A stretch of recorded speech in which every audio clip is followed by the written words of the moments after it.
How to hide repost on TikTok. Hi guys, welcome to our channel. Let's begin. In this video, I will guide you on how you can hide reposts on TikTok. For this, launch open the TikTok app on your device. Make sure to sign into your account.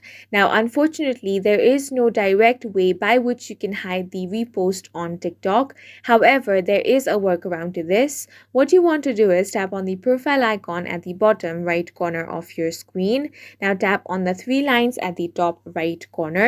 Select the option of settings and privacy. From these options, tap on the one that says privacy. You have the option of private account over here. Make sure that this option is toggled on. So if you have not toggled this option on, go ahead and toggle it on in this way. With a private account, only users that you approve can follow you, and only those followers will be able to see your repost.